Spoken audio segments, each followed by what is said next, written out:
नमस्कार, मैं हूं आपके साथ पुनीता सिंह।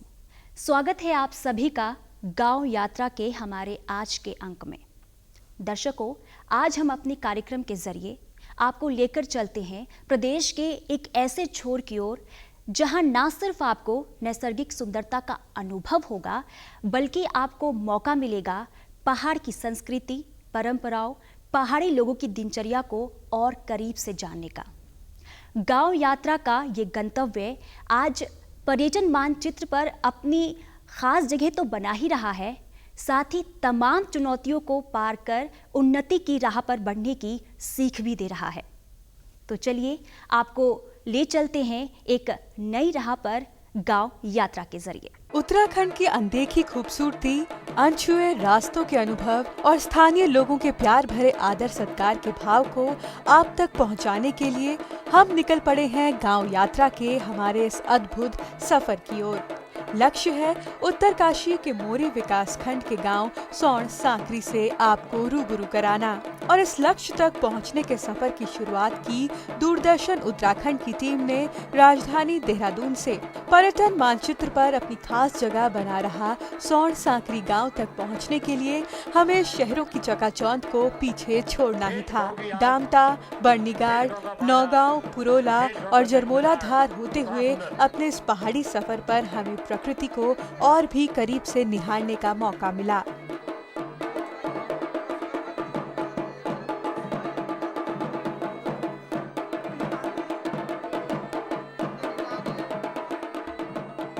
टॉन्स नदी की बहती धारा के किनारे को थामकर आखिरकार हम पहुंचे सौण सांकरी गांव।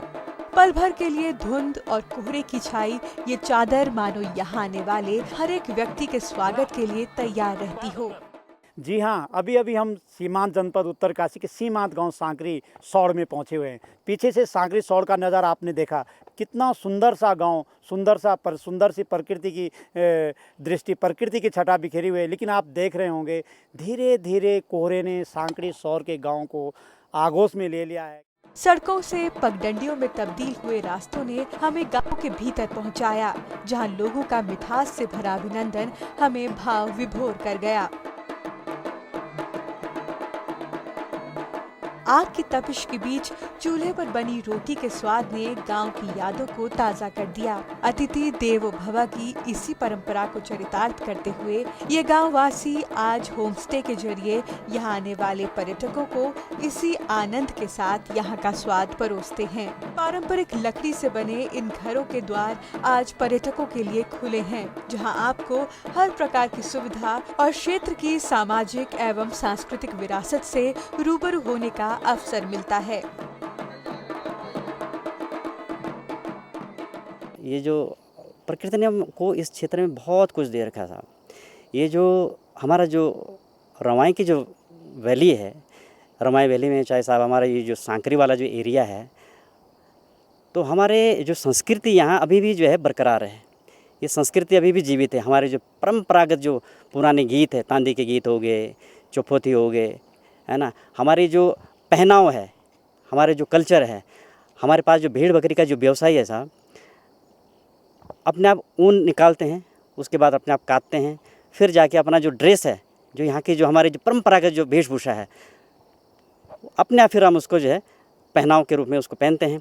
और हमारी जो संस्कृति है साहब, अभी तक जो है उस संस्कृति का क्षीण नहीं हुआ है, संस्कृति बरकरार है। अपनी दिनचर्या के साथ ही यहाँ की कर्मठ महिलाएं कुछ न कुछ अलग करने के प्रयासों में जुटी रहती हैं। चाहे भेड़ की ऊन से खड्डी का उपयोग कर दरी बनाने की कला हो या फिर गुत्तू में ऊनी कपड़ों को धोने की पारंपरिक विधि, ये महिलाएं हर कार्य में निपुण नजर आती हैं।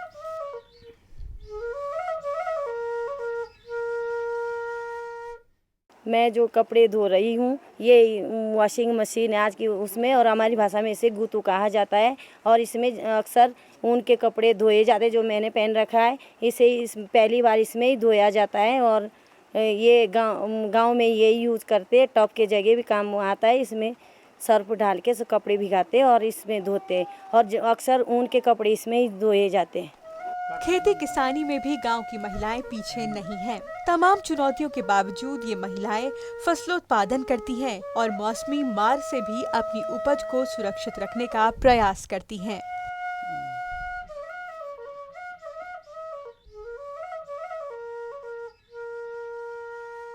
इस यात्रा पड़ाव में सौड़ गांव की कुछ माताएं हमारे साथ हैं और इन माताओं से हम जानना चाहते हैं कि आप किस तरह रोज़मर्रा के काम को करते हैं, किस तरह की खेती किसानी को करते हैं, किस तरह का आप पकवान बनाते हैं, किस तरह आप उसको परोसते हैं, किस तरह का आपका रीति रिवाज है। आइए हम उनसे जानते हैं और किस तरह वो पूरी संस्कृति को बचाने के लिए अपने घर और खेतों में काम करते हैं।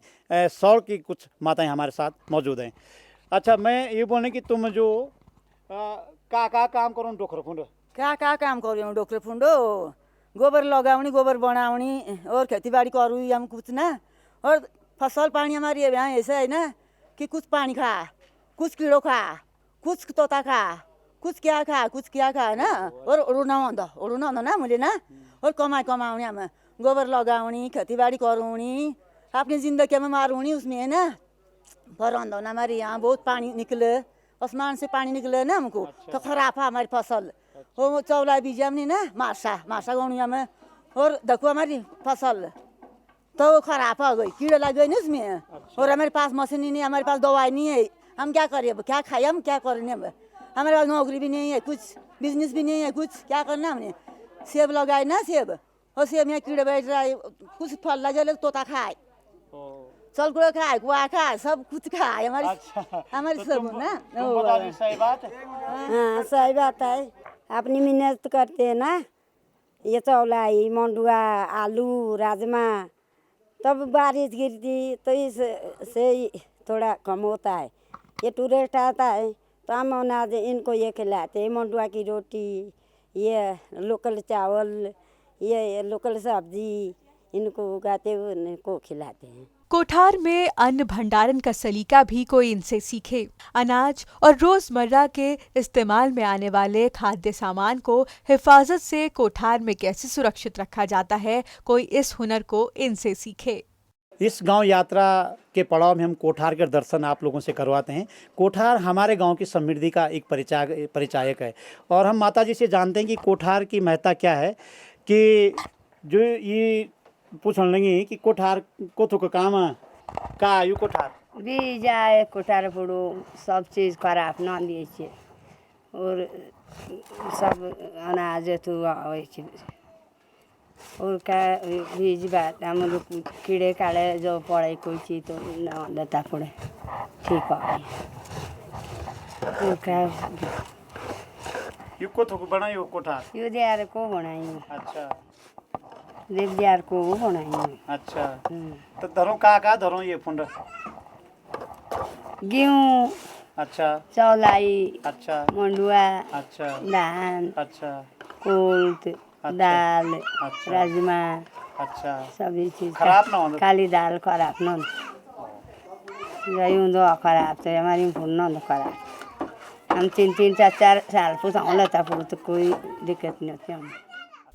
इस गांव के चारों ओर खूबसूरती बसी है जिसे आप अपनी आंखों में समा नहीं पाएंगे।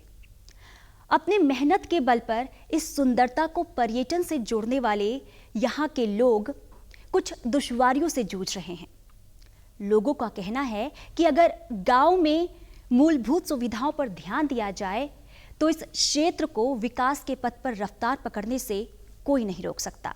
सौड़ सांकरी वासियों का कहना है कि उन्होंने अपनी दूरदृष्टि और प्रयत्न के बल पर पलायन जैसी समस्या पर तो विजय पा ली थी, लेकिन अगर संचार, बैंकिंग, बिजली, स्वास्थ्य और सड़क जैसी बुनियादी सुविधाएं उपलब्ध कराने में सरकारी उदासीनता ना होती तो क्षेत्र में पर्यटन और अधिक गति पकड़ता।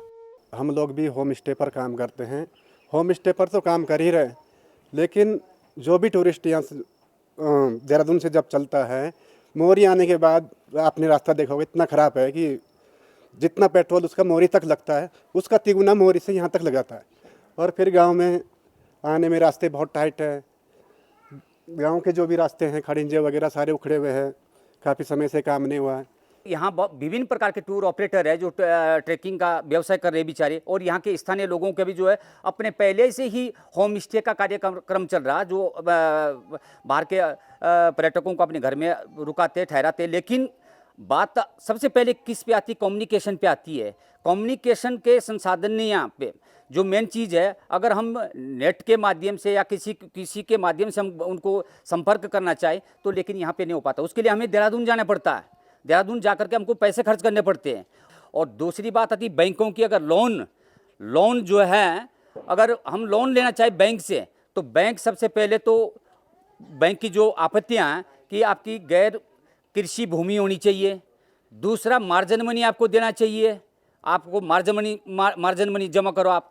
तो अगर आदमी अगर मार्जिन मनी जमा करता है, बैंक को अगर मार्जिन मनी देता है, उसको अगर मार्जिन मनी देना पड़े तो फिर वो लोन, अगर मार्जिन मनी के लिए उसके पास पैसा है तो लोन लेने की ज़रूरत ही नहीं है ना उसको। वो जो मार्जिन मनी वहाँ जमा करता उसी पैसे से वो अपना छोटा मोटा अपना कारोबार, अपना मकान का, अपना सब कुछ कर सकता है। तो गवर्नमेंट ने ऊपर से प्रेशर तो कर रही, लेकिन यहाँ बैंकों सारी धरी की धरी योजना रह गई, सारे बैंक यहाँ पे आड़े आते हैं। और दूसरी ये कम्युनिकेशन का है। क्षेत्र के बुनकर का भी मानना है कि क्षेत्र में तमाम समस्याएं होने के कारण उनका काम रफ्तार नहीं पकड़ पा रहा है। मशीनों का अभाव और कच्चे माल की कमी उनके लिए एक बड़ा अवरुद्ध है। सांकरी गांव, सौड़ सांकरी गांव की सुंदरता इसी में है। यहाँ टूरिस्ट है, यहाँ टूरिज्म है, यहाँ ट्रैकिंग है, यहाँ एडवेंचर्स है। और इस पूरे गांव की सुंदरता इस मायने में भी यहाँ कपड़ा भी बनता है। जो कपड़ा मैंने पहना हुआ है वो कपड़ा यहाँ बन रहा है खड्डी में, और खड्डी चलाने वाली महिला हमारे साथ मौजूद है। और हम इनसे जानते हैं कि किस तरह से इस कपड़े को बनाते हैं, इस कपड़े से किस तरह का बेनिफिट इन लोगों को मिलता है, हम इनसे ही जानते हैं। अच्छा बताओ क्या चीज़ ये क्या चीज़? ऊन। ये ऊन। अच्छा, किस चीज़ को? तो ऊन भेड़ा की। भेड़ा की। अच्छा अच्छा। तो करंग बनाओ या भेड़ा को ऊन को? दो ही मारू बताओ काती मारू। अच्छा, तब बनाउनी भिंडी। अच्छा, पहले धोए मारो तब काते मारो तब भिंडी बनाओ। तो ये भिंडी कति दिन में वहाँ तैयार? 2 दिन में। 2 दिन में पूरी भिंडी 2 दिन में? तो कति हाथ लंबी ये भिंडी? 14 हाथ। तो कति रुपये में बिका? कति रुपये में बिका? तुम पता नहीं? 500 में। 500 में बुनाई दे हमके 500 तू दिहाड़ी 500। अच्छा, तो जो ये तो ये एक महीने में कति भिंडी बनाओ? बनाउने बे 6-7 भिंडी। 6-7 भिंडी। तो ये तुम्हारी भेड़ बकरे आपड़ी है लोकारी कोई की? कई वो रुकी भेड़ बकरे ना वो रुकी। अच्छा अच्छा। हम जो बुनकर का काम करते हैं, एक भिंडी को बनाने में हमको काफ़ी वक्त लग जाता है, जिस कारण हम अच्छी आय भी नहीं कमा पाते हैं। हमारे पास अच्छी मशीनें नहीं हैं। अगर हमको धागा बुनना हो या ऊन को बुनना हो, उसके लिए हमारे पास कोई मशीन नहीं है, और ऊन को निकालने की कोई मशीन नहीं है, और हमारे पास भेड़ियाँ भी नहीं। फिर हम ऊन जो खरीद के आते हैं फिर अपना काम करते हैं। स्थानीय लोगों के साथ ही गांव के प्रधान का भी मानना है कि योजनाओं के रजिस्ट्रेशन में आने वाली दिक्कतों के कारण स्थानीय लोग योजनाओं के लाभ से वंचित रह जाते हैं। लोगों की मांग है कि मूलभूत सुविधाओं को मजबूत करने के साथ ही सरकारी योजनाओं और उनमें रजिस्ट्रेशन की प्रक्रिया में आने वाली दिक्कतों को दूर किया जाना चाहिए। इस क्षेत्र में टूरिज्म की बड़ी अच्छी संभावना है। काफ़ी देश विदेश से टूरिस्ट पर्यटक यहाँ आते हैं, और गांव में काफ़ी लोग जो होम स्टे का कारोबार कर रहे हैं, लेकिन रजिस्ट्रेशन करवाने में अभी काफ़ी बड़ी दिक्कतें हो रही है। बहुत सारे डॉक्यूमेंट्स उनके लगने हैं जो अभी पूर्ण नहीं हो पा रहे। रोडों की भी बड़ी दिक्कतें हैं, रोडें अच्छी नहीं हैं, और टेलीफोन टावर भी बहुत मुश्किल से नहीं हो पाते, और बैंकों की बड़ी दिक्कत है। बाहर से जो पर्यटक आता है उसको पैसे निकालने में बड़ी कठिनाई होती है। इधर कोई एटीएम नहीं है, कोई बैंक नहीं है, फिर परोला या कहीं दूर जाके उनको बड़ी परेशानियां होती है। बाकी के जैसे हमारे केदारकांठा हरकिदुन क्षेत्र है, इस पे काफ़ी पर्यटक जा रहे, लेकिन सरकार की तरफ पूर्ण कोई सुविधाएं उपलब्ध नहीं है। गेस्ट हाउस जो है उधर वो भी अच्छे स्थिति में अभी नहीं है, तो बड़ी दिक्कतें हैं अभी। हम चाहते हैं कि सरकार से कुछ अच्छी पहल हो, टूरिज्म को बढ़ावा मिले, लोगों को रोजगार मुहैया हो जाए तो काफ़ी स्थिति सुधर सकती है इलाके की।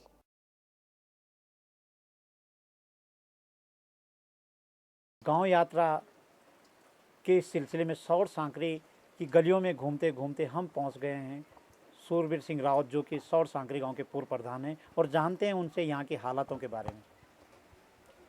सर, यहाँ पर पहले जब मैं प्रधान था तो तब तो समस्याएं बहुत थी, और अभी तक भी कुछ समस्याएं ऐसी बनी हुई है जिनका निराकरण नहीं हो पा रहा है। जैसे कि बागवानी के क्षेत्र में हम बहुत विकसित होना चाहते थे, पर हमको ना तो लोन की सुविधा है, ना हमें जो है उसकी हॉर्टिकल्चर की सुविधा मिलती है, और हमारे जो बाग बगीचे हैं उनके लिए हमको प्रशिक्षण नहीं दिया जाता है। दूसरा, यहाँ पर टूरिज़्म की अपार संभावना है। कुछ सालों से टूरिज़्म अच्छा चल रहा है, पर यहाँ पर एक तो होम स्टे का हमने होम स्टे के लिए अप्लाई की थी। होम स्टे का भी 2 साल हो गए, 2 साल से जो है अभी रजिस्ट्रेशन नहीं हो पाया। यहाँ पर्यटन अधिकारी जी भी आए थे, उन्होंने पूरे कागज़ पत्र ले गए और उन्होंने कहा था कि अभी तुरंत यही हो जाएगा। अभी तक हमको ये पता नहीं कि अभी तक वो क्यों नहीं हो पाया है। होम स्टे का रजिस्ट्रेशन होना भी बहुत ज़रूरी है। दूसरा, यहाँ पर जो लाइट की सुविधा नहीं है, लाइट भी नहीं रहती है। इसका क्या कहते हैं, दूरसंचार का तो बहुत बड़ा अभाव है।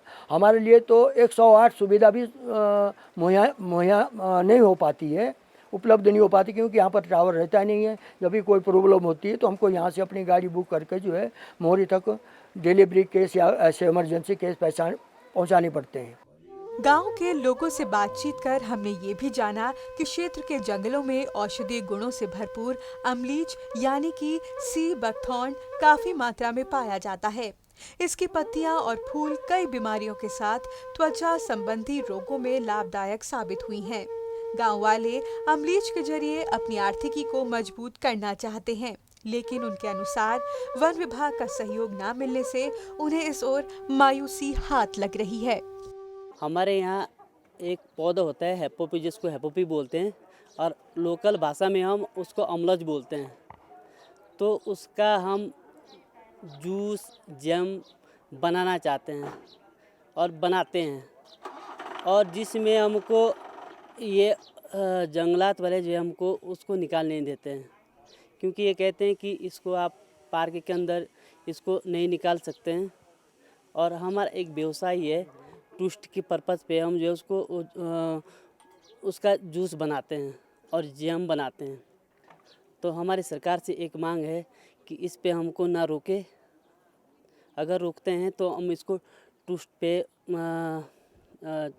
उसका जो जैम है और उसका वो है जूस है हम नहीं दे पाते हैं, क्योंकि इससे बहुत लाभ है हम लोगों को, हमारा व्यवसाय है।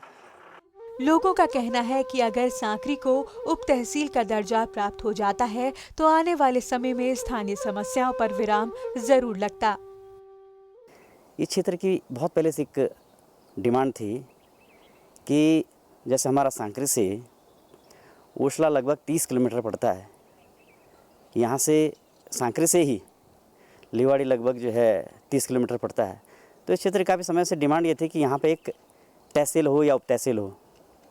तो हम सब लोगों ने प्रयास किया और एक पूर्ववर्ती सरकार ने यहाँ उप तहसील की भी घोषणा की थी, लेकिन जियो जारी हुआ, लेकिन आज तक उस तहसील उप तहसील जो है संचालित नहीं हो पाई।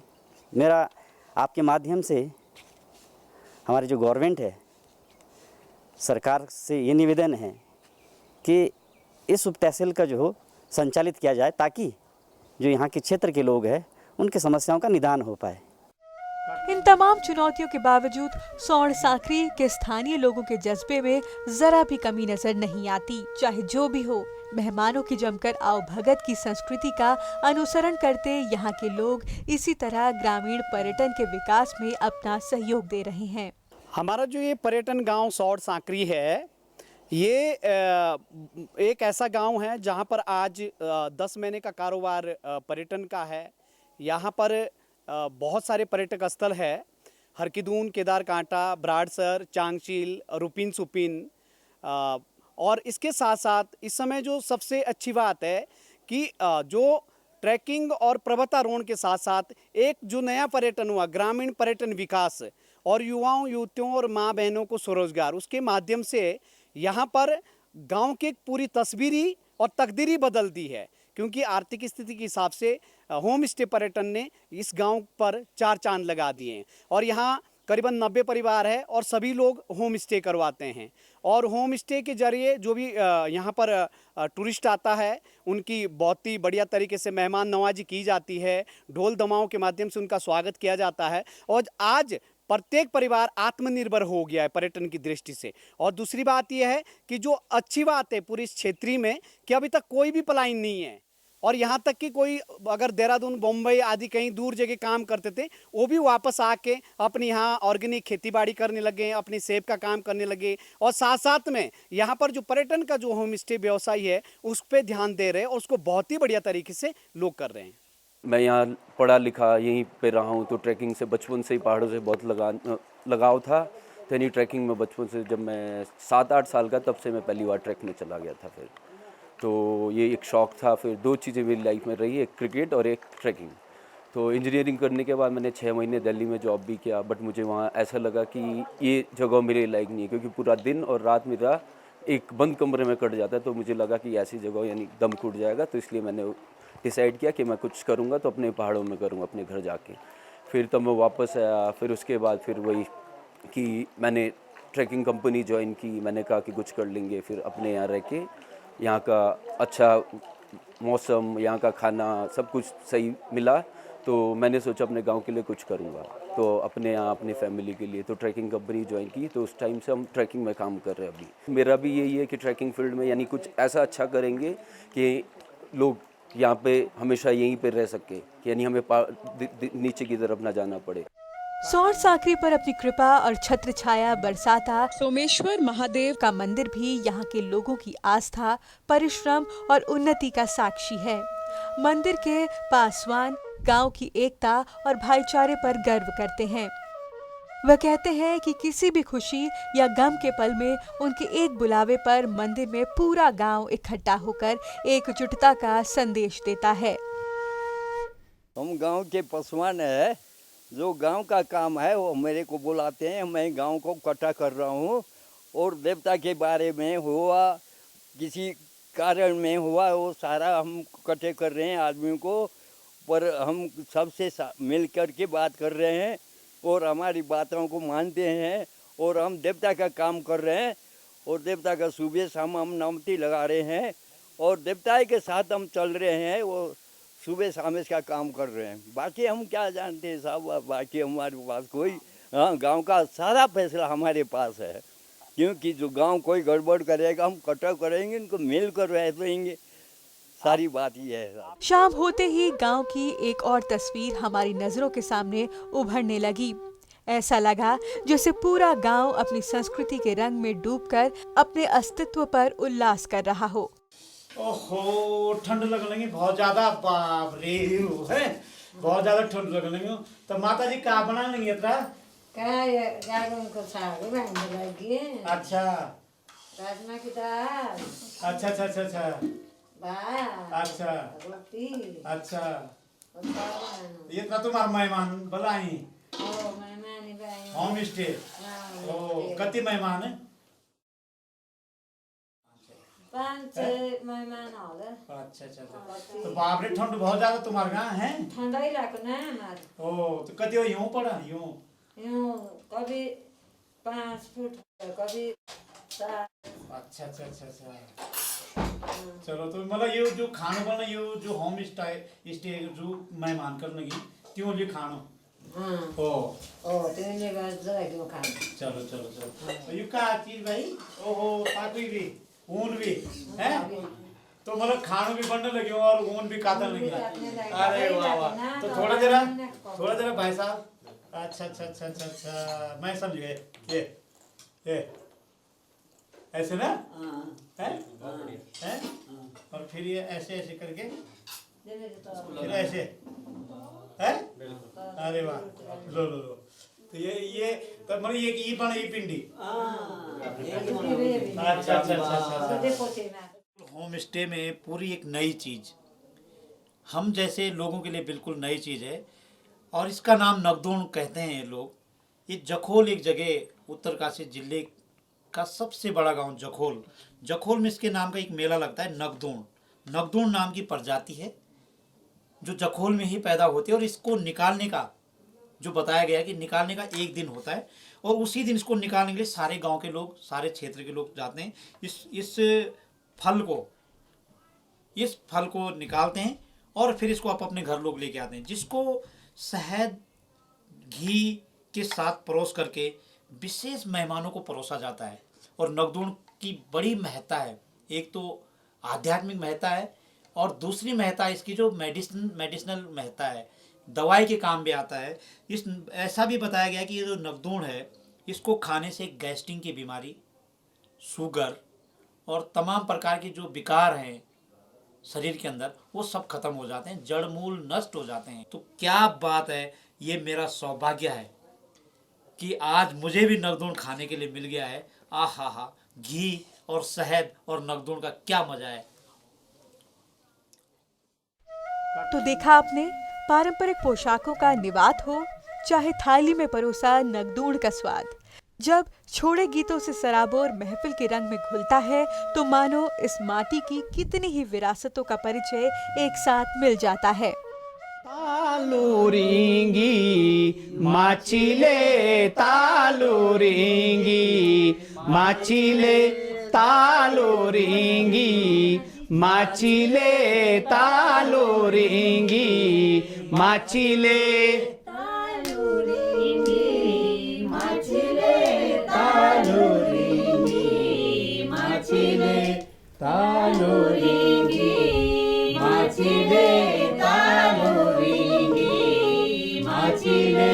सोनार की योटिले सोनार की योटिले सोनार की ओटिले सोनार की ओटिले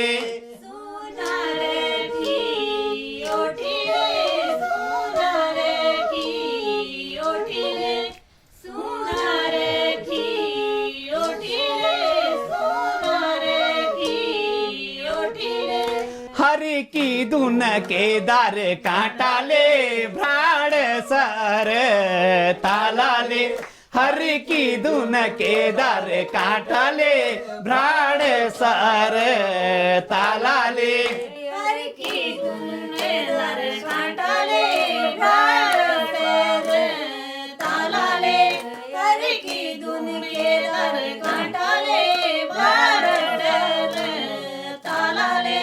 भारत को 27वां राज्य जिला उत्तर काशी ले, भारत को 27वां राज्य जिला उत्तर काशी ले, भारत को 27 राज्य जिला उत्तर काशी ले, भारत को 27वां राज्य जिला उत्तर काशी ले। तो देखा आपने उत्तरकाशी के मोरी विकास खंड के सुदूरवर्ती गांव सौड़ साकरी का ये नज़ारा। सौड़ साकरी की धरती पर सब कुछ है, बस इंतज़ार है आपके यहाँ पहुँचने का। आज के हमारे इस कार्यक्रम में बस इतना ही। उम्मीद करते हैं कि आपको हमारा ये कार्यक्रम बेहद पसंद आया होगा। आप हमारा ये कार्यक्रम हमारे YouTube चैनल DD उत्तराखंड पर भी देख सकते हैं। फिलहाल के लिए मुझे दीजिए इजाज़त। नमस्कार।